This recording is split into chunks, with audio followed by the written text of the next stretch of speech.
Hola, muy buenas tardes. Quiero enviar un saludo muy especial a todas las personas que empiezan a seguir esta transmisión. Luego de una breve pausa que hicimos la semana pasada con las transmisiones en vivo de reumatología, hoy tengo el gran gusto de presentar a mi gran amigo Jorge Hernán Izquierdo, quien también es internista, reumatólogo. Hola Jorge, ¿cómo estás? Hola, ¿cómo vamos? Muchas gracias por aceptar la invitación. El Bueno, doctor no, gracias. Izquierdo es médico general de la Universidad de Caldas. Me corrige si cometo algún error, Jorge. Es médico internista de la Universidad Libre y es reumatólogo de la Universidad ICESI, de la primera Ah, promoción aquí en Cali. ajá, sí, Eh, correcto. Actualmente es el coordinador del grupo de reumatología de la Clínica de Occidente. También es el coordinador del programa de artritis psoriática CLIPSO. Y pues hoy nos va a acompañar para hablar de temas generales en reumatología. Vamos a hablar un poco de generalidades de las enfermedades, pero nos vamos a enfocar en algo que es muy importante, que es derrumbar ciertos mitos. Hay muchos mitos que a veces generan problemas para la adherencia al seguimiento de los pacientes o a veces generan dificultades porque la gente suspende tratamientos o toma direcciones equivocadas que en últimas van a influir en los resultados en salud. Aquí ya pues veo que hay varias personas conectadas. Entonces, Jorge, te quiero pues saludar nuevamente y agradecerte nuevamente por haber aceptado esta invitación.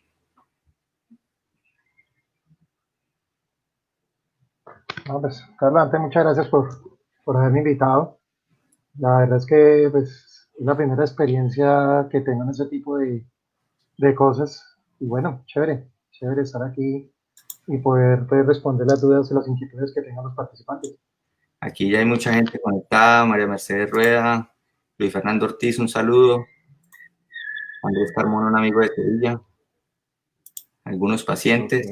María Saray Mora, hola mis queridos doctores. Bueno, entonces, Jorge, Ah, sí. para entrar en materia quiero que hablemos un poco primero de generalidades y luego vamos entrando como a los mitos. Entonces, hablemos un poco de las generalidades de la enfermedad inflamatoria más común, de la artritis reumatoide. ¿Qué nos podrías decir como para la gente que nos está escuchando, que tengan un concepto general de la enfermedad antes de entrar a derrumbar algunos mitos?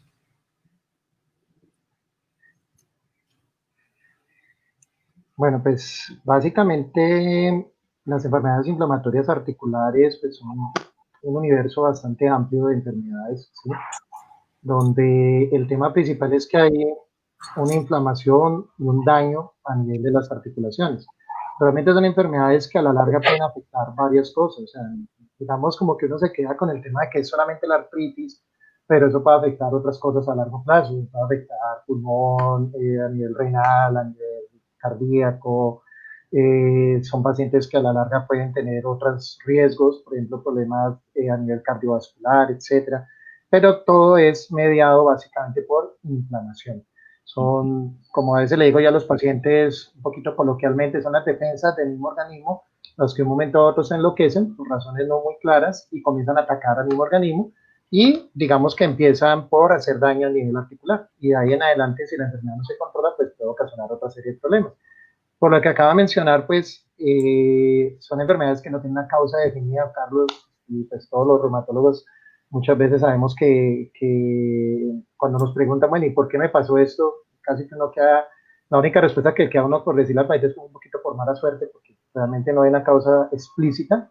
Se han mencionado pues diferentes factores, factores de tipo genético, aunque no son enfermedades hereditarias, Uh -huh. algunos elementos del medio ambiente, ciertas infecciones, por ejemplo, lo que pasó cuando la temporada del chikungunya, que a partir de ahí, pues, varios pacientes empezaron a despertar problemas inflamatorios, algunas infecciones gastrointestinales, de piel, etcétera. La presencia de ciertos elementos también contaminantes, como por ejemplo el cigarrillo, que se ha visto muy vinculado pues, al desarrollo de estas enfermedades. Entonces es como una combinación de varias cosas, un rompecabezas que se va armando allí y el resultado final es la aparición de este tipo de enfermedades. Sí, me parece muy bueno como lo has enfocado. No sé, no hay una causa precisa, pero sí hay unos elementos que se sabe que juegan unos factores de riesgo importantes. Por un lado está la susceptibilidad genética, ¿sí? Que si bien estas enfermedades no son hereditarias, es decir, si yo tengo, no quiere decir que mis hijos van a tener, pero siempre hay un riesgo, diga, por la susceptibilidad genética que hay. Pero para que se desarrolle la enfermedad tienen que haber otros factores importantes, por ejemplo, los factores medioambientales que tú mencionabas, dentro de los cuales uno muy importante es el tabaquismo. Por eso, pues esa es como otra de las 50.000 razones que hay para no fumar.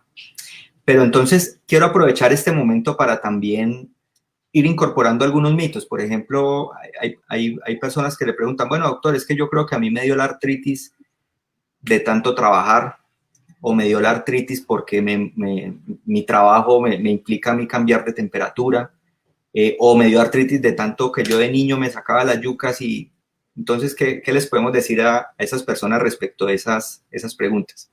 Bueno, pues hay varias cosas. Lo primero, por ejemplo, el tema del trabajo. Hay que diferenciar muy bien artritis de artrosis, porque eso a veces es un problema que si no se tiene claro el concepto, pues se puede cometer errores.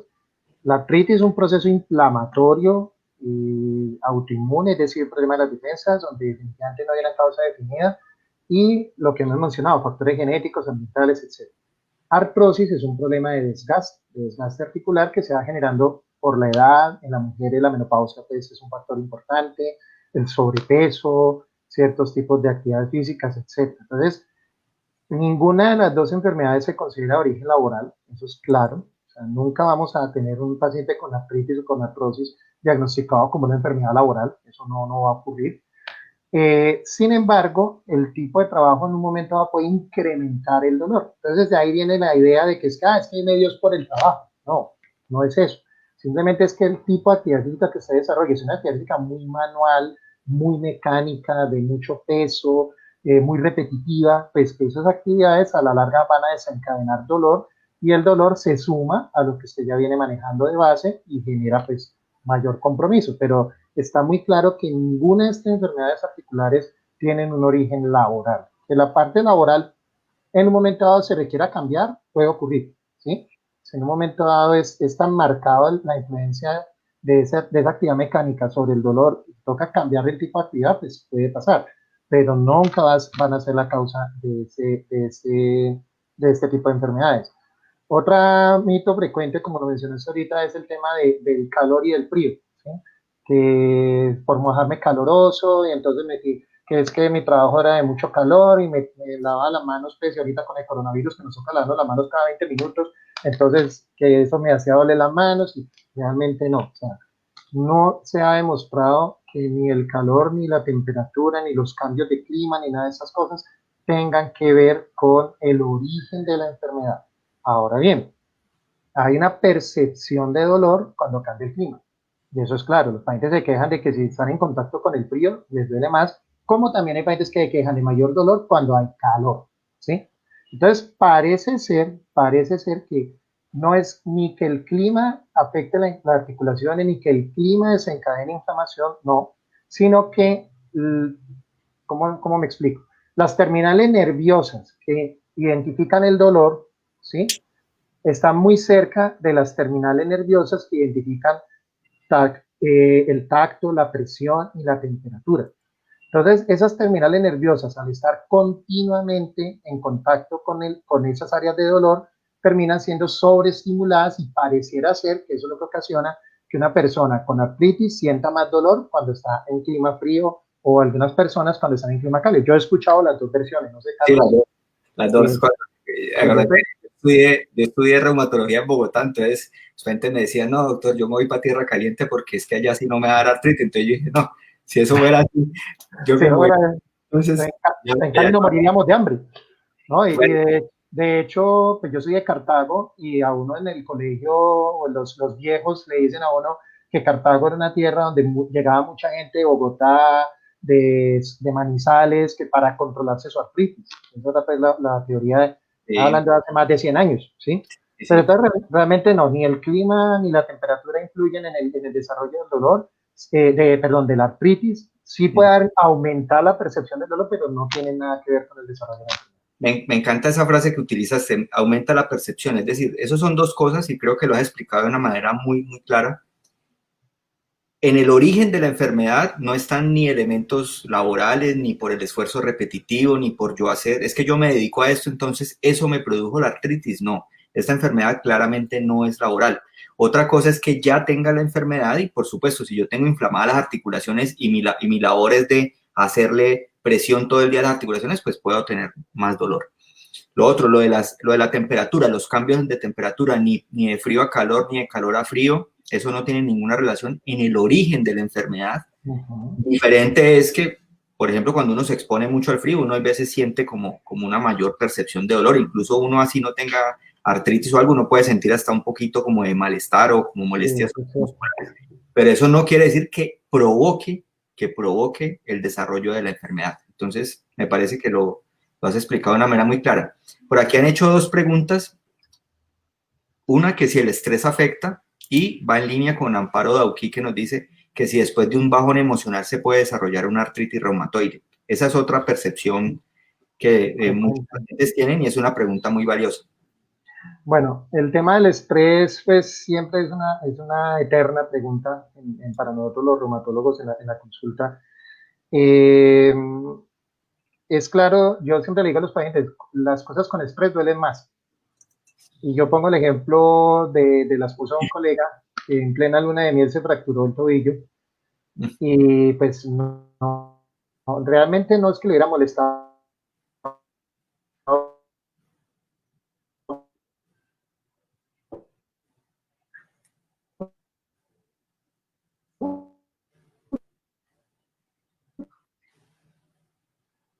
Bueno, mientras Jorge vuelve. Trabajando.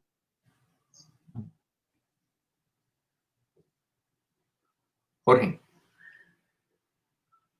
Bueno, el tema del bajón emocional o del estrés va más relacionado o va muy en línea con lo que mencionábamos anteriormente.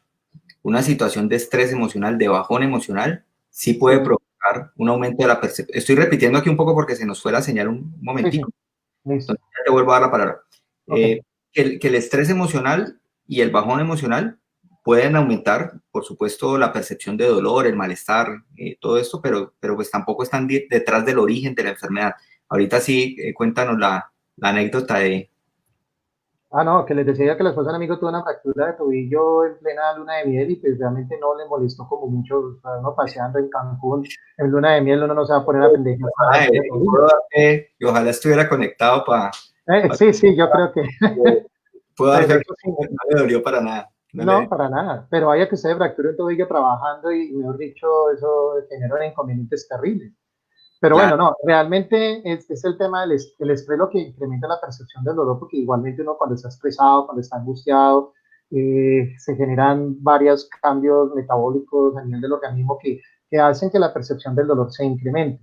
Lo mismo los bajones emocionales, las situaciones de depresión, de ansiedad, de angustia, incluso ya viéndolo desde el punto de vista de enfermedad, los trastornos depresivos, los trastornos ansiosos, etcétera, es claro que hay una serie de sustancias a nivel neurológico que incrementan la percepción del dolor y que pueden tener algo que ver un poquito con la parte inflamatoria, pero realmente no son causantes de la enfermedad. Hay personas que manejan su estrés y no presentan dolor ni ninguna molestia, pero sí puede haber lo mismo, o sea, lo mismo que con la temperatura, la percepción del dolor, no es con la percepción del dolor, lo que yo siento, lo que yo percibo en mi organismo, y otra cosa es lo que realmente a mí se me está inflamando más la articulación. Yo me encuentro pacientes con artritis muy bien controladas, exámenes normales, cero inflamación, cero dolor cuando uno los examina y sin embargo el paciente siente molestias dolorosas. Hay otra anécdota de una paciente con una artritis reumatoidea que yo dejé de ver hace un tiempo atrás pues, por temas de cambio de TS, pero una paciente que objetivamente no la veía estaba muy bien,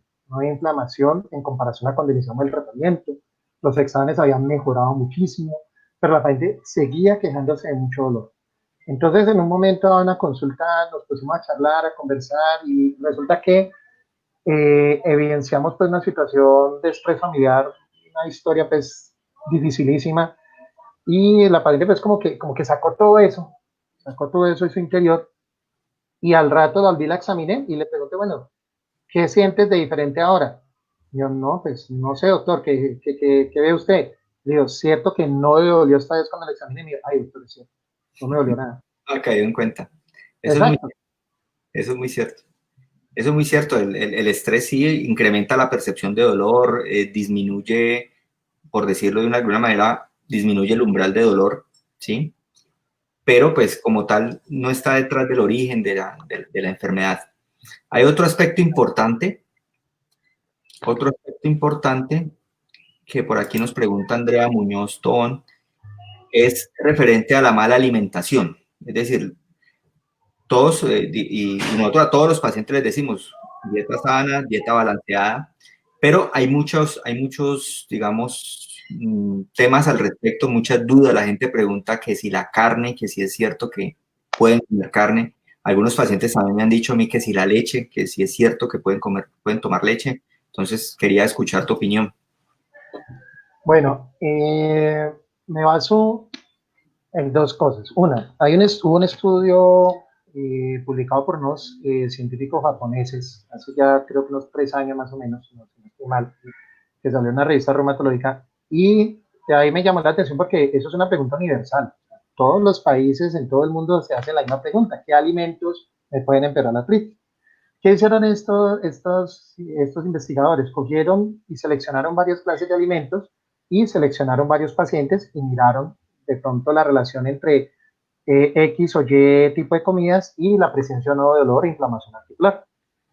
Ellos encontraron una cosa muy curiosa que me llamó la atención, y era que aparentemente el tema iba más del lado de la susceptibilidad genética. O sea, hay personas que por susceptibilidad genética ciertos alimentos pudieran incrementar el dolor y la inflamación a diferencia de otros, pero esto iba de cosas tan extremas como que vegetales, si la persona tenía susceptibilidad genética, pues esos vegetales le podían hacer daño y la carne no, ¿sí? Fue una respuesta pues, que ellos encontraron en su estudio.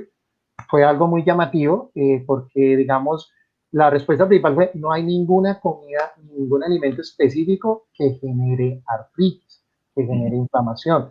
Hay un término muy usado por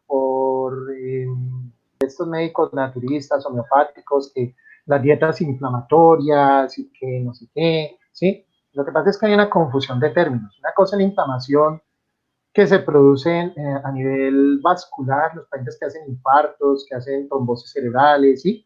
Donde hay una carga inflamatoria, pero por problemas de colesterol, azúcar, etcétera. Y otra cosa es la inflamación que se produce por este problema de defensa del organismo a nivel articular. Ese tipo de inflamación no tiene ninguna influencia de los alimentos. Hay personas que comen carne perfectamente y no tienen ningún tipo de molestia. Es más, los pacientes con gota, la gota casi que en forma legendaria, todo el mundo ha dicho: usted no puede comer carne porque le da gota, ¿sí? Se ha encontrado que no. O sea, realmente hay pacientes que en la gota lo que pasa es que el problema es el exceso en la alimentación. Cuando el paciente come demasiada carne, demasiada grasa, demasiado licor, ese demasiado es lo que genera el problema metabólico. Y eso que en la gota hay un problema claramente metabólico. En las otras artritis, donde es inflamatorio, no hay ningún alimento que haya demostrado que empeore o que genere la artritis, ¿sí? Yo siempre digo a los pacientes: finalmente es como dicen abuelitos, todo en exceso es dañino. Sí, es una buena frase que resume todo. Yo a los pacientes les acostumbro a decir eso. Miren, uno siempre dieta sana, dieta balanceada, ¿sí? Igual que para uno, igual que uno le recomienda a la familia, dieta sana, dieta balanceada, evitar los excesos. Pero pueden comer de todo. Entonces el paciente te dice: ah, pero es que a mí me cae mal la carne. Yo le digo: bueno, eso es una cuestión particular, porque hay personas que sí le cae mal determinado alimento, le cae mal esto, le cae mal los mariscos, le cae mal la leche. Entonces, eso ya es diferente. Si a esa persona le cae mal algún alimento en particular, está bien, lo puede dejar, pero no de manera sistemática para uno decirle a todos los pacientes: como tiene artritis, entonces no coma carne, como tiene artritis, no tome leche. Entonces, ojo con eso, es un punto bien importante porque está muy arraigado en la población. Yo casi que siempre le digo a los pacientes: vea, le dio artritis, y de una vez le va a decir: puede comer carne, porque llegar a la casa y algún vecino, algún familiar le va a decir: no puede comer carne. No, y lo triste no es eso, a la fuerza solamente los vecinos y los amigos, los médicos. No Ah, encuentran médicos generales que le han mandado a remitir a la gente. ¿Y qué le dijo el médico? No, que dejara de comer carne. No, no, no, no, venga, espera un momentito, no se pierda de esos placeres.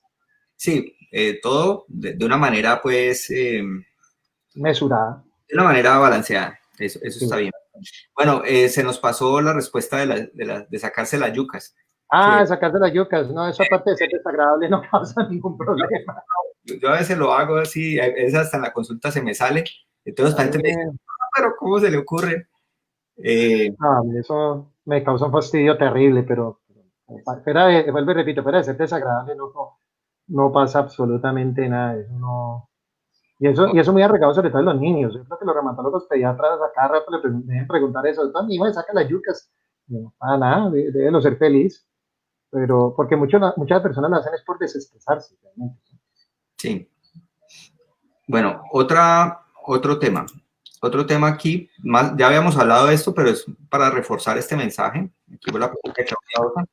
Las enfermedades autoinmunes tienen una base genética, ¿sí? Hay unos genes que incrementan el riesgo de desarrollar una enfermedad autoinmune, pero eso no quiere decir que por ende sean hereditarias, es decir, no quiere decir que si yo tengo, mi hijo va a tener y mi nieto y de ahí para adelante toda mi familia va a tener la enfermedad, no.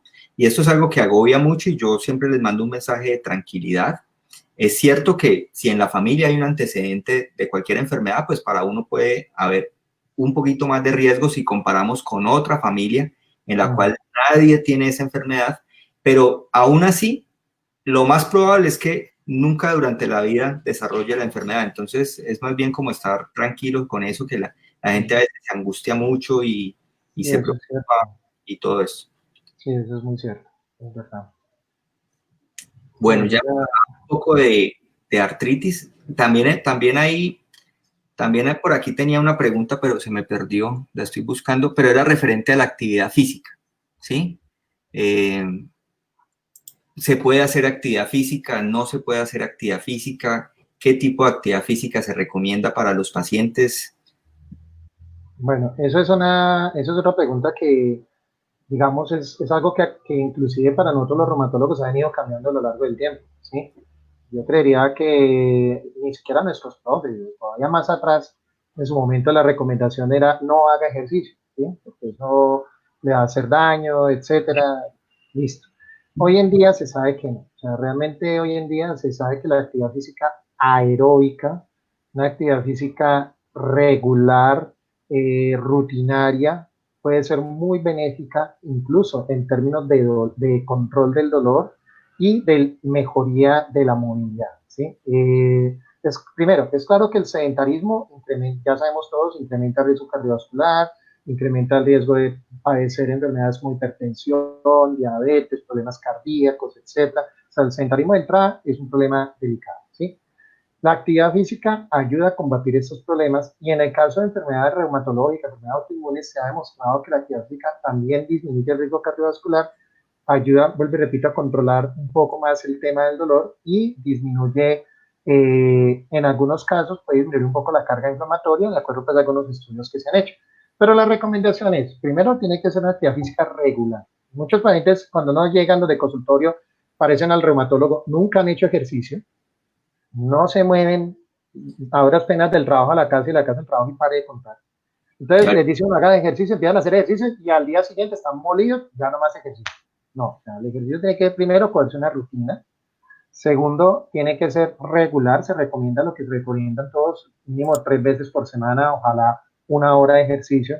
Actividad física aeróbica. Aeróbica no solamente es que yo hago estiramiento y camino, no, o sea, hay muchas más cosas que pueden hacer. Natación, ciclismo, aeróbicos en gimnasio. Bueno, ahorita no hay gimnasio, listo, pero usted puede en su casa practicar ciertas rutinas de estiramiento y fortalecimiento muscular. ¿Qué no se recomienda? Sobre todo en las personas jóvenes, evitar lo que es las pesas. A veces hay el deseo de hacer pesas, de sacar músculo, realmente no se recomienda. De pronto, pesas para tonificar, más no para aumentar carga, aumentar masa muscular, porque eso al contrario puede generar problemas de desgaste articular que pueden ser problemáticos. Y lo otro, evitar los deportes de contacto. Definitivamente una persona con artritis no puede pues, someterse a jugar fútbol, a jugar baloncesto, a jugar deportes donde hay un mayor riesgo de traumatismos que puedan generar dolor y otras lesiones. Pero la actividad física regular, aeróbica, rutinaria, está claramente indicada y puede ser muy benéfica en muchos sentidos para los pacientes. sí, pues se recomienda más que todo ejercicios de bajo impacto y como tú dices, darle tiempo al calentamiento, utilizar el calzado adecuado, utilizar la ropa adecuada y darle también un tiempo para el estiramiento. Sí. Yo personalmente, pues a los pacientes o sea, por ejemplo, yo prefiero que sean ejercicios de bajo impacto, pero hay pacientes que ya por su vocación, por ejemplo, son deportistas profesionales y les da artritis. Entonces yo decirles, bueno, pero entonces ya no puedes volver a jugar, es difícil. Ahí toca balancearlo de alguna manera, pero sí es importante que tengan el tratamiento full, porque para poder la articulación estar Claro, inflamada. A claro. veces la gente le dicen, bueno, doctor, entonces tengo la artritis, tengo la articulación bien inflamada, pero quiero hacer terapia física, quiero hacer ejercicio. Entonces yo le digo, pero un momentico, porque primero vamos a desinflamar bien su articulación, porque Claro, imagínate con un codo inflamado, una muñeca inflamada, una rodilla inflamada y claro. haciendo ejercicio, corriendo. eh, ¿No? Y deja de hacer ejercicio rápidamente, porque el dolor no le va a permitir continuar y entonces el paciente que después tira la toalla, como se dice, y no vuelve a hacer ejercicio físico porque en su momento tuvo una mala experiencia, pero fue por eso, porque no tenía un control adecuado de la enfermedad, como tú dices. Exactamente. Bueno, por aquí hay varias preguntas, por ejemplo, aquí me va a salir un poquito de la... Ah, bueno, pero no, hay una pregunta antes de Luis Fernando Ortiz, que pregunta respecto de cuándo remitir al psiquiatra, de si nosotros remitimos o no remitimos al psiquiatra, pues me imagino que más que todo relacionada con las alteraciones emocionales. Antes de cederte la palabra, yo acostumbro de manera frecuente a remitir a psiquiatría, igual que otras especialidades. A veces los pacientes tienen cierta reticencia y no quieren que lo remita al psiquiatra porque está como dentro de la percepción, este me está remitiendo al psiquiatra, es porque no me cree que tengo un problema, cree que me lo estoy inventando Estoy o loco. piensa que estoy loco, claro. Pero resulta que desafortunadamente hay mucha relación entre los dolores osteomusculares, hay mucha relación entre la percepción del dolor y alteraciones del estado emocional. Cuando usted está estresado, cuando usted está ansioso, cuando usted está deprimido, el umbral de dolor se cae y es normal que usted sienta más dolor. Eso aplica para enfermedades crónicas, aplica para la fibromialgia, aplica para muchas cosas de la vida de uno. Cuando uno está triste, cuando uno está como achantado, que está cansado, está preocupado, uno también tiene como mayor malestar. Entonces, así como cuando, yo le digo a los pacientes, así como cuando, si a usted le sale un problema del corazón, el paciente quiere de una que lo vea el cardiólogo. Sí, Entonces, si eso usted es claro. tiene un problema emocional, de una, es mejor que lo vea la persona que más sabe, que es el psiquiatra. Claro. Que eso implique pues como una connotación, un estigma, nada de eso. Entonces yo acostumbro de manera rutinaria remitir a psicología o a psiquiatría. Me gustaría que me contaras tu experiencia. Pues digamos que es curioso porque, digamos, el tema de psiquiatría es muy propio de nuestra idiosincrasia. O sea, nosotros aquí, nosotros como colombianos vemos mal al psiquiatra. No vemos como vos decís, o es que el doctor no me creyó, el doctor piensa que me estoy inventando para volarme el trabajo, o simplemente piensan que estoy loco y todo esto me lo estoy inventando. Realmente no. Primero, hay países de otras partes, Chile, Argentina, Brasil, en Europa, donde ir al psiquiatra antes está en el top. O sea, voy a ir a mi psiquiatra. Eso ya, wow, entonces la gente lo mira a uno como con, qué chévere, este man va al psiquiatra y tiene tratamiento. No, aquí no, aquí es una connotación negativa, aquí es el que está loco o el que está por allá con problemita mental. Realmente, lastimosamente, es una connotación negativa más propia de nuestro pensamiento como colombianos de lo que realmente es. Dos, el tema se han hecho muchos estudios y en la mayoría, lastimosamente, de los pacientes con enfermedades crónicas reumatológicas tienden a tener depresiones a veces subdiagnosticadas, ¿sí? Ajá. Sobre todo las personas mayores, porque es claro, una enfermedad y eso que anteriormente esa enfermedad era peor porque no había con qué tratarlas. Hoy en día, gracias a Dios y a la ciencia y a muchas cosas, hay con qué tratarlos, hay con qué ayudarles, ¿sí? Como dice nuestro compañero el doctor León Felipe Jaramillo, anteriormente nos miraba la consulta afuera y eran pacientes con bastones, sillas de ruedas, caminaban. Hoy en día no, hay que encontrar gente que llega al consultorio caminando, ya sin acompañante, yo doctor, ¿qué va? No, muy bien, me voy para mi casa, así, ¿sí? Pero se sigue teniendo esa connotación, tengo artritis, entonces voy a quedar tullido, voy a deformar, no voy a poder trabajar, no voy a poder sostener a mi familia. Entonces, se va creando situaciones depresivas ahí que se van volviendo como unas depresiones latentes todo el tiempo, ahí escondidas, escondidas, escondidas, y se ha demostrado que las tasas de depresión y de ansiedad en nuestros pacientes son bastante altas. Entonces, eh, yo trato de seleccionar un poco los pacientes para las remisiones pues, de psicología, psiquiatría. También insisto mucho de que saquémonos de esa idea pues, de que estoy porque está loco, ¿sí? De pronto no lo remito de entrada, trato primero como de controlar un poquito pues su enfermedad de base y dependiendo de cómo estén, pues uno va sacando esa parte de psicología, psiquiatría para algunos pacientes. Pero yo creo que eso ha cambiado un poquito por lo que te digo, porque hoy en día la gente se da cuenta que con el tratamiento está muy bien y puede mejorar y puede mantenerse bien, entonces de pronto eso ha mejorado esa parte anímica, pero es claro, hay momentos en que el paciente requiere ayuda y hay que hacerlo. Que hay una pregunta interesante que nos hace Luis Fernando, que está muy activo hoy. ¿Hay estadísticas en estos momentos que a causa del confinamiento se haya aumentado este tipo de enfermedades autoinmunes a causa del estrés por el encierro? Yo creo que pues, en este momento sacar estadísticas cuando llevamos pocos meses es difícil, pero sí es cierto que la situación de la pandemia, la situación del encierro, el confinamiento, genera un estrés especial.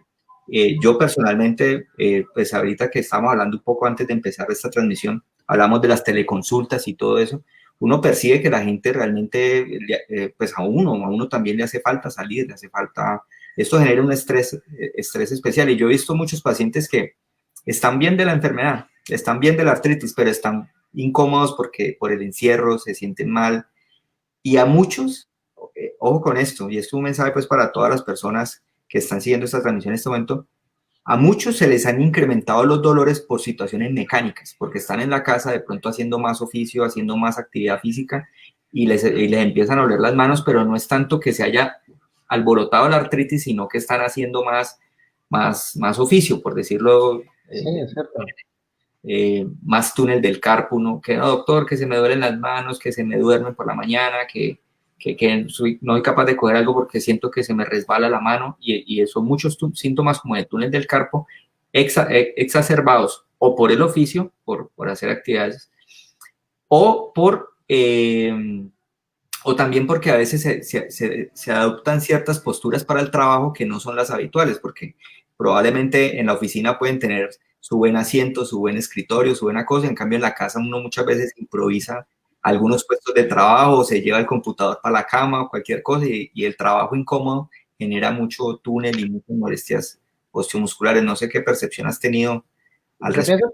Yo pienso que el tema, eso va a ser un tema a evaluar a futuro, realmente. O sea, yo estoy de acuerdo con vos en que en ese momento no hay una estadística clara. Se están recogiendo, hay muchas, El ¿cómo se llama? Registros donde se está tratando pues, de evaluar esa parte, de hecho en Latinoamérica, en Europa, bueno, pero ahorita no hay una estadística clara definitivamente y no sabemos a futuro qué vaya a ocurrir, ¿sí? Es más, no sabemos a futuro de pronto este mismo coronavirus qué cosas autoinmunes despierte más adelante. O sea, entonces, sí sabemos pues todo ese tema de la cascada inflamatoria, todo lo que produce el virus cuando causa la infección, el día de mañana qué secuelas eso pueda generar, no, nadie lo sabe realmente. Pero sí es cierto lo que tú dices del estrés, de que uno nota situaciones varias. Por ejemplo, no solamente el hecho de la incomodidad de que a veces en la casa no tiene uno la silla ergonómica o el escritorio al nivel apropiado o el mejor computador, cosas tan sencillas como se cayó el internet y tenía que mandar un trabajo en ese preciso instante y cómo hago y el jefe llamando, que tío, que estás mandando nada, pero se me cayó el internet, no, siempre le cae el internet, ¿sí? A veces, por ejemplo, que todos necesitan el computador, los hijos porque están con el colegio, la esposa porque está en teletrabajo y uno también, entonces, y solo hay un computador en la casa, entonces, ¿cómo hacemos? ¿Sí? Entonces, realmente yo creo que el estrés de alguna manera sí nos está afectando y nos va a afectar y eso se ve, pero pues yo creo que toca darle tiempo al tiempo, mirar un poco qué se va configurando las estadísticas, qué va saliendo y de acuerdo a eso ya se mirarán las cosas, un poquito pues tal vez retrospectivamente, un poquito tal vez tardíamente, pero en ese momento no tenemos forma de saber con claridad cómo se está desarrollando el tema. Más que un cambio real en la epidemiología de las enfermedades autoinmunes, yo esperaría es un cambio en la percepción, más de eso, un poco lo que hablamos al principio. Mira, Sí. me parece muy valiosa, de Irazara Pizarro Mistrachi, que desde Nueva York nos dice que se le hinchan los pies cuando está sentado, está parada más de 20 minutos. Aprovecho este comentario porque hay varias preguntas aquí relacionadas con el peso o como que tienen que ver con el peso y la artritis y el peso. Entonces, para que entremos a este tema. Entonces, ella nos pregunta que no tiene problemas de azúcar, no tiene problemas de presión alta, que tiene antecedente de bypass gástrico desde el 2005, pero no perdió todo el peso que quería. Entonces, la pregunta, como se le hinchan los pies, es si tiene reumatismo. Me parece muy buena esa pregunta. Yo en un principio, pues no pensaría como tal en un reumatismo, ¿sí? Pensaría más bien que a raíz del antecedente de la obesidad o del problema del peso, pues se ha generado de pronto un problema linfático, especialmente en los vasos linfáticos, que eso muchas veces genera acumulación de líquido, especialmente en las piernas. Pensaría más en eso, ¿sí? Habría pues que mirarlo. Recuerden que este tipo de transmisiones no son para consultas específicas, sino para orientaciones y pues de esa manera. Pero esto es bien valioso porque por aquí hay varias preguntas. Que doctor, ¿qué puedo hacer para la artrosis de la cadera? ¿Qué puedo hacer para la artrosis de la rodilla? Que es que me duele la espalda.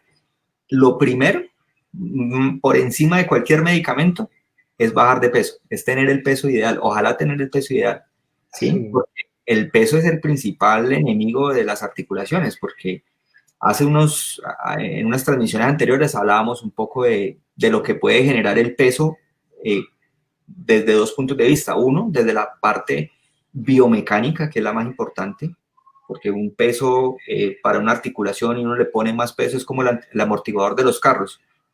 Usted tiene carro con sus amortiguadores, pero con el doble del peso que el carro puede cargar, le dan la llanta, le dan los amortiguadores. Igual pasa en el organismo. Usted tiene las rodillas, tiene las caderas para cierto peso, pero si usted le pone más peso del que es, pues especialmente cuando se ponga de pie, cuando suba escaleras, cuando haga actividades físicas, pues va a tener un impacto en esa articulación. Ese era el punto biomecánico, pero aparte de eso había un punto que era el punto de la proinflamación, que cada vez se reconoce más la obesidad como un estado proinflamatorio y pues que también eso hace parte del riesgo cardiovascular. Eso es cierto. No, y digamos, en ese tema de ahorita, pues que todo el mundo ha visto limitada pues, sus actividades físicas por lo de la cuarentena, por el aislamiento social y todas estas cosas, pues lastimosamente yo creo que una de las cosas que se pueden ver a mediano plazo es un tema de sobrepeso, una especie de epidemia de sobrepeso importante porque, digamos, muchas personas que antes tenían una rutina de ejercicio ya lo dejaron de hacer, están en su casa, están comiendo más, o que pues tienen todo ahí, pues, tengo hambre, voy a prepararme algo, no sé qué, tal cosa, así. Ya no hay como esa presión de que tengo que salir, de que tengo que irme a organizar porque tengo que cumplir con horarios, ¿sí? Entonces el tema del sobrepeso, yo pienso que sería importante mirar también las estadísticas a futuro al respecto. Otra cosa importante, por ejemplo, respecto al tema de la hinchazón que decía la señora, las mismas posturas en las que estamos. Ya el trabajo, la telemedicina nos está obligando, o la telemedicina, el teletrabajo en general, nos está obligando a quedarnos sentados mucho tiempo. Y creería yo incluso que hasta más de lo que uno se sentaba en la oficina o en el consultorio. Yo pienso que, porque no al menos en el consultorio llegaba, empezaba la consulta, se levantaba a examinar el paciente y se volvía a sentar. Uno aquí todo el tiempo está sentado frente al computador, entonces eso a la larga va generando problemas vasculares, bueno, de todo un poquito. Sí, ya uno se para es por el agua. Eso, o el café. Sí, bueno, ahí sí, más bien el agua. No, pero el café no hace daño. Y ese es eso que pregunta la gente, que si el café, no hay ningún problema en que toma café. A mí personalmente casi no tomo mucho café, pero pueden tomar café con toda tranquilidad. El cafecito de la mañana es muy bueno y no va a hacer daño. Volvemos a lo mismo, todo en exceso es malo. Bueno, respecto un poco, por aquí tengo algunas preguntas respecto, la gente le preocupa la fibromialgia. Entonces, ¿qué es en sí la fibromialgia? Es decir, ¿qué es en sí la enfermedad? Me han hecho algunas preguntas que si una fibromialgia que no se cuida produce artritis, que si una fibromialgia que no se cuida produce lupus. ¿Qué les podríamos decir a estas personas? Bueno, la fibromialgia es una enfermedad diferente. sea, no es una enfermedad autoinmune, no es una enfermedad enmarcada dentro de lo inflamatorio, a diferencia pues, de la artritis, a diferencia del lupus, a diferencia de la vasculitis y de otras enfermedades reumatológicas, pero curiosamente a veces se enmarca mucho dentro de estas enfermedades, a veces como compañeros de estas enfermedades o como consecuencia incluso de algunas de estas enfermedades. La fibromialgia es una enfermedad muy relacionada con temas de ansiedad, de depresión, de estrés, de dolores crónicos mal controlados que terminan generando una fibromialgia, ¿sí? A veces veo unos pacientes, por ejemplo, que tuvieron un traumatismo mecánico, digamos, no sé, una caída, una lumbalgia posterior a esa caída, de pronto no fue manejado apropiadamente, se generaron las circunstancias de un dolor que se fue cronificando, y paulatinamente eso terminó generando una fibromialgia, ¿sí? Como yo le digo a los pacientes muchas veces, la fibromialgia es un problema muscular, es un problema muscular, pero no es ni deformativo, ni dañino para otros órganos, ni te va a generar problemas graves en otras partes del cuerpo, ni nada de esas cosas. O sea, la fibromialgia no es causante de ningún otro problema adicional, ¿sí? Pero la fibromialgia primero es bastante común lastimosamente, y creería que hoy en día más. Yo alguna vez, eso lo relacionan mucho, como digo, con la ansiedad, con el estrés, con la angustia, con la depresión, con muchas de esas cosas, y alguna vez yo le preguntaba a un fisiatra, bueno, obviamente estamos hablando de épocas diferentes, pero a los esclavos nunca se llegó a reportar fibromialgia entre los esclavos. Y gente más deprimida no puede existir, ¿sí? En cambio, hoy en día, que digamos somos un poquito más libres, que tenemos más libertades en muchos aspectos, ¿sí? En las redes sociales, en nuestro trabajo, en nuestras cosas, y el boom de la fibromialgia es tremendo, ¿no? Encuentro pacientes a veces con un nivel de vida que no se ve, es chévere, tiene un nivel de vida alto, le va muy bien, y sin embargo tienen fibromialgia. ¿No? A veces no encuentro como una causa a la fibromialgia. Volviendo al punto, hay pacientes con artritis reumatoide que tienen fibromialgia, pacientes con lupus que tienen fibromialgia. Además, yo hizo, no sé Carlos qué experiencia tengas, pero yo hizo muchos pacientes que aún con el lupus controlado, en especial cuando han hecho crisis severas y se recuperan, terminan con una fibromialgia como secuela, ¿sí? Y muchas otras enfermedades autoinmunes que después de controladas terminan como secuela de la fibromialgia. Entonces, el tema de la fibromialgia es el dolor. El manejo es multidisciplinario, uno tiene que apoyarse la parte de psiquiatría, la parte de psicología, fisiatría es fundamental en el manejo de la fibromialgia. Las clínicas del dolor pueden contribuir, la actividad deportiva adecuada, porque en esto sí se requiere un direccionamiento muy claro en qué tipo de ejercicio se puede hacer y cuáles no, ¿sí? A veces algunos medicamentos, etcétera.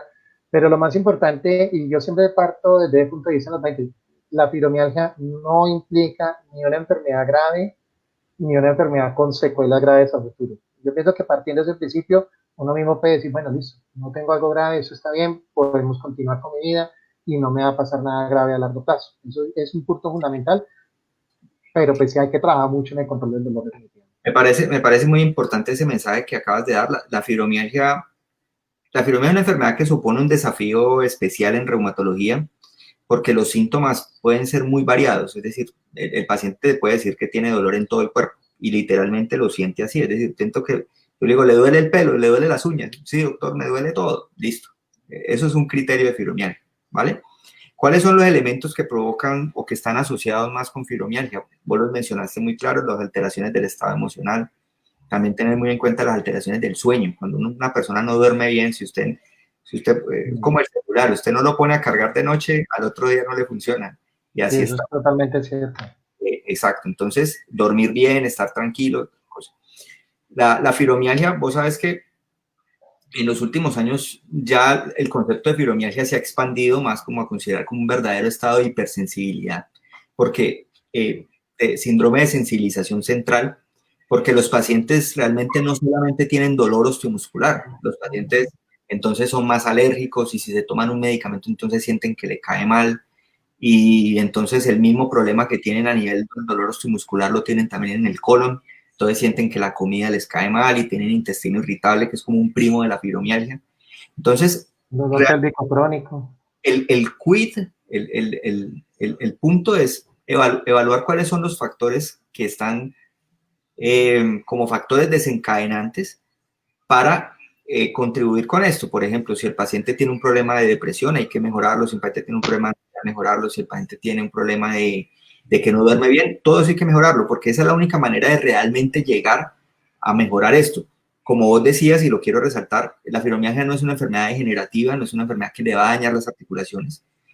Entonces, aprovechar, digamos, eso que tiene bueno la enfermedad, de que no tiene afortunadamente esas consecuencias que sí pueden tener otras, pero hacer un cambio también en la actitud. Yo les digo, yo invito mucho a la gente a decirle, vea, yo necesito también que usted como que se resete, como que vuelva y diga, bueno, voy a cambiar un poco mi actitud para poder afrontar esto de otra manera, voy a corregir los factores que me desencadenan o que están asociados con mi fibromialgia, y tener presente que los medicamentos pueden ayudar en ciertos momentos, por ejemplo, los relajantes musculares, algunos para mejorar la conciliación del sueño, pero realmente ahí está el detalle. No hay ningún medicamento que tenga una evidencia suficiente, clara, de que va a controlar a todos los pacientes con fibromialgia. Entonces, a veces los pacientes van como muy a la consulta esperanzados en que necesito el medicamento que me dé con el chiste.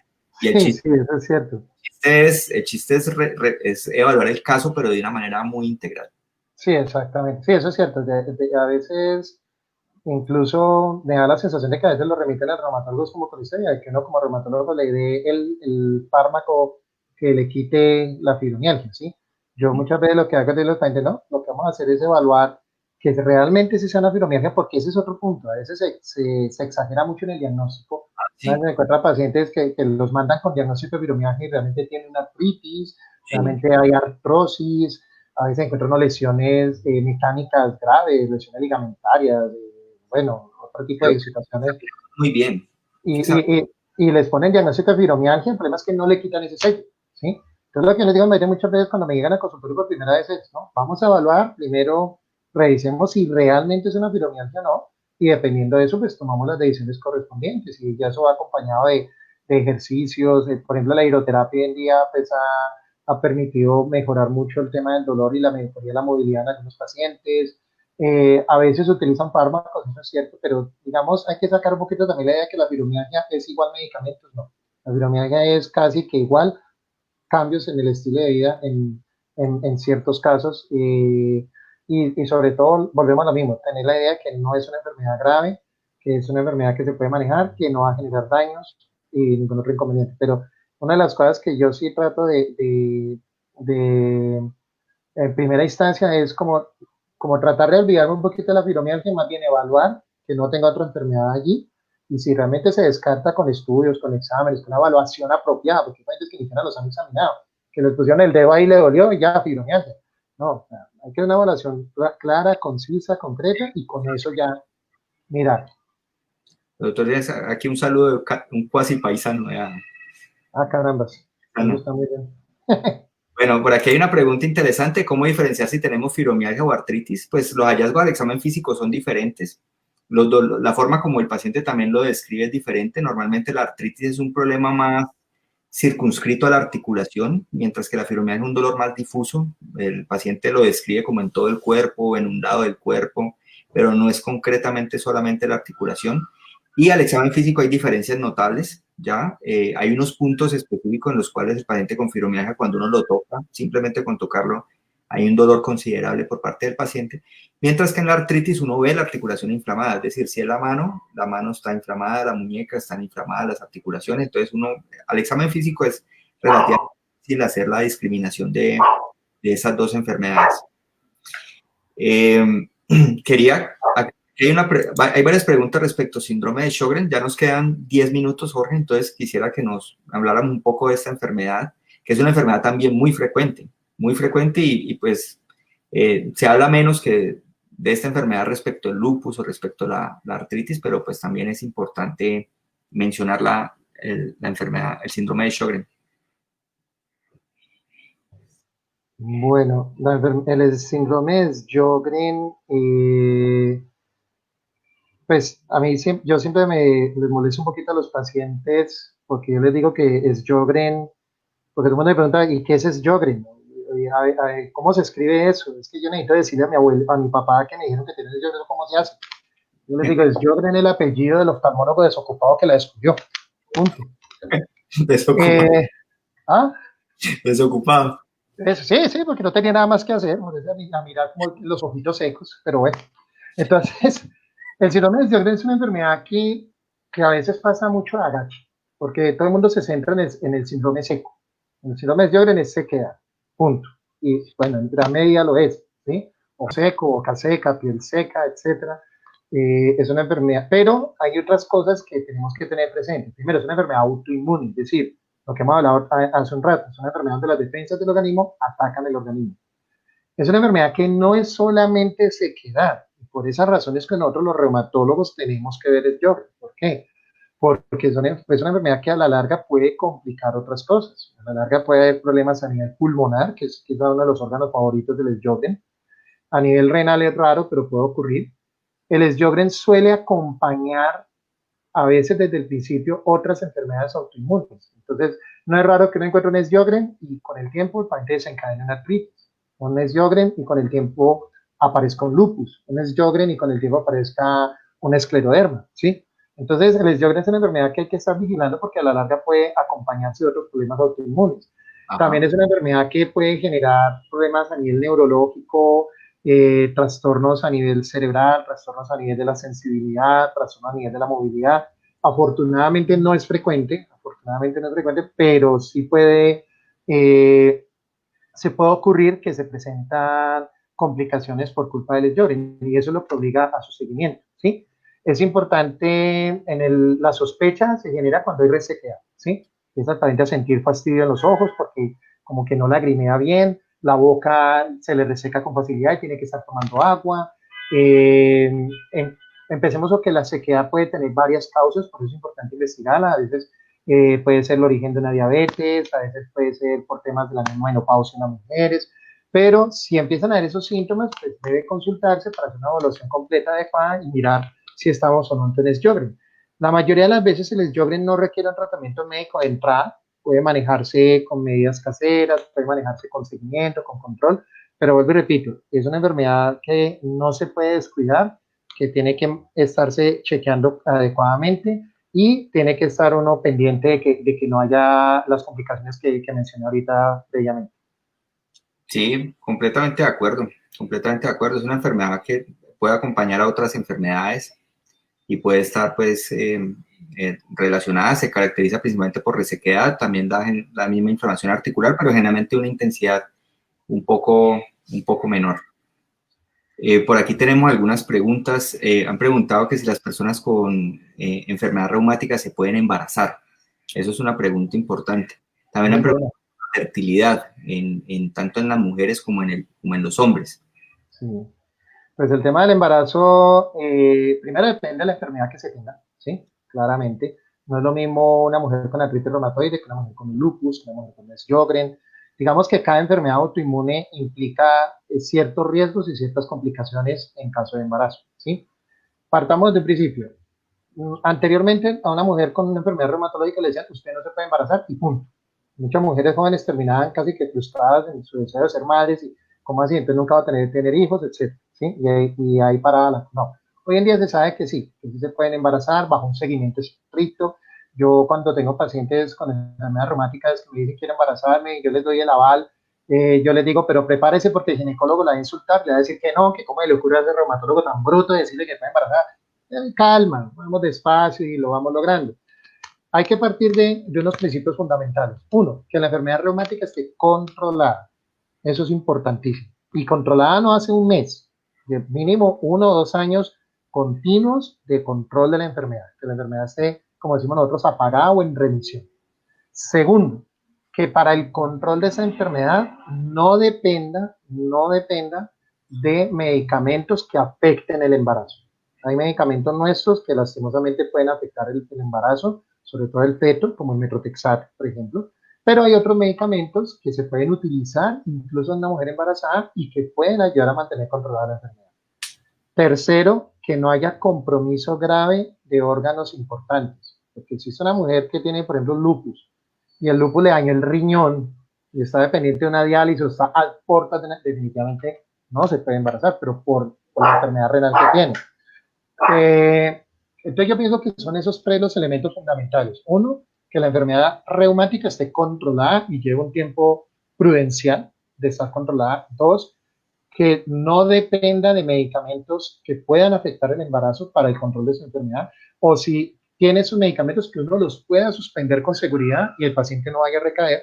Y tercero, muy importante, que su enfermedad autoinmune no haya dañado órganos vitales, para precisamente no ir a descompensar a la paciente por culpa de un embarazo. Es fundamental. Yo le digo a mis pacientes que usted no se puede embarazar sin permiso mío. Antes de pedirle permiso a su esposo, a su papá, el primero que le tiene que pedir permiso es a mí. Está Si buena yo le esa, doy permiso, de ahí en adelante bien pueda. está Pero buena de esa. embarazarse, del acto que genera el embarazo, yo no tengo nada que ver. Pero por lo menos para embarazarse sí me tiene que pedir primero permiso. La gente ríe, pero yo creo que es una forma como de tener claridad que tiene que haber una evaluación médica adecuada para decirle, mire, con seguridad, hagamos.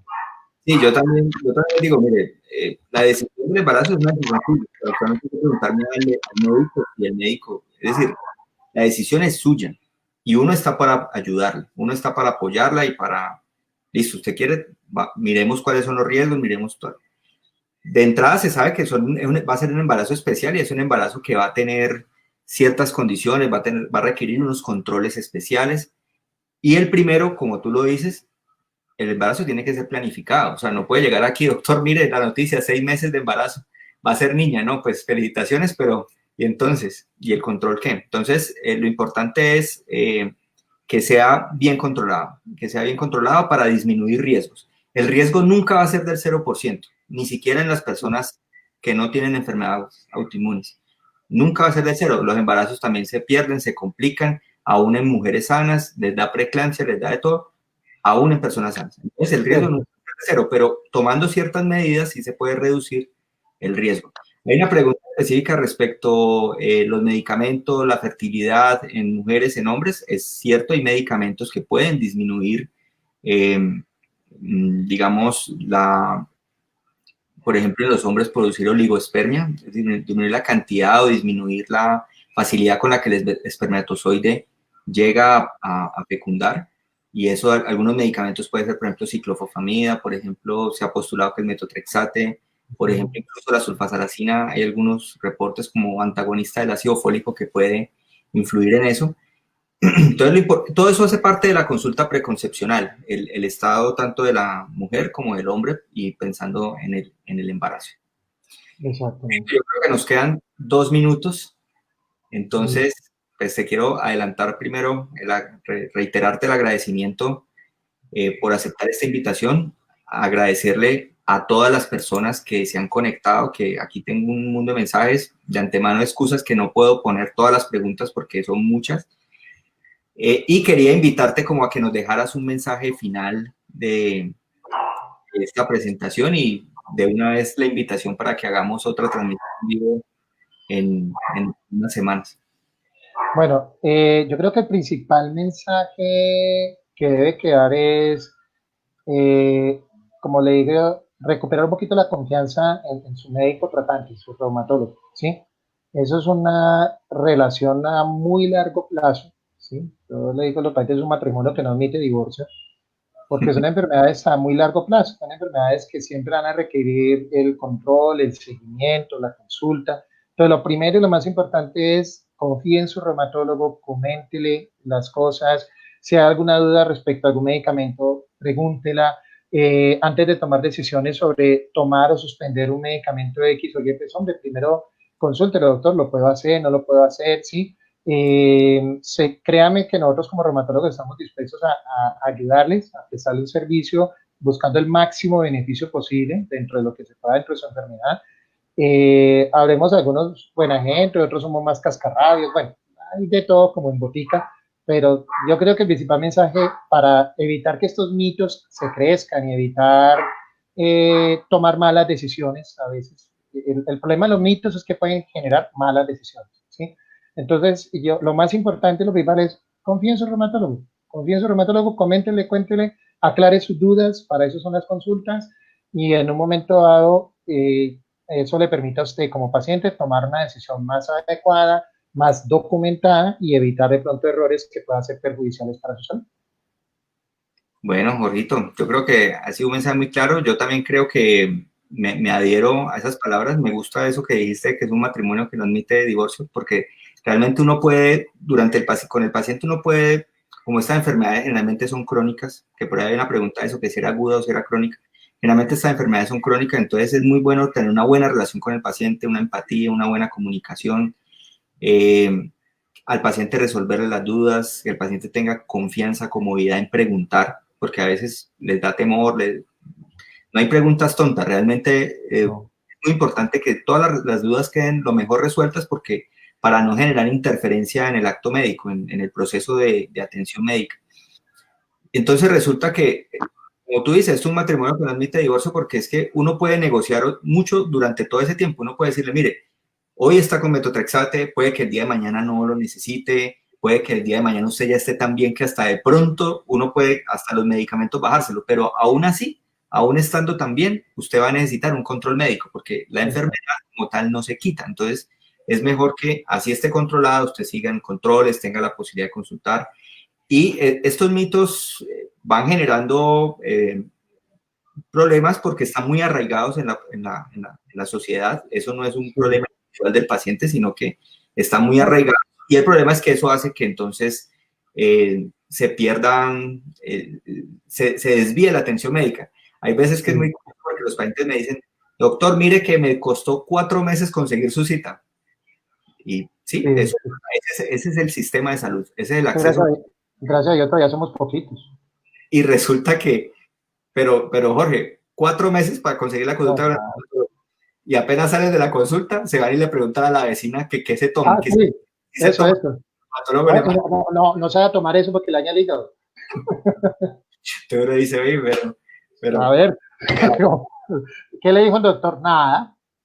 Hablando carreta media hora. sí, No, sí, no me sí. dijo nada, que me tomara esto. Y como que, ay Dios. Pero bueno, deje así. Bueno, Jorgito, te mando un abrazo y de verdad que un saludo a todos los seguidores. Hemos tenido una grandísima transmisión, más de 300 personas conectadas. Entonces te agradezco muchísimo. No, muchas Cuídate. gracias a vos y bueno, que os decido, ojalá tengamos una oportunidad de volver a hacer esto próximamente. Está chévere, chévere el tema. Vale. Un Bueno, abrazo amigo, y saludos a hasta todos. luego. Gracias, igualmente.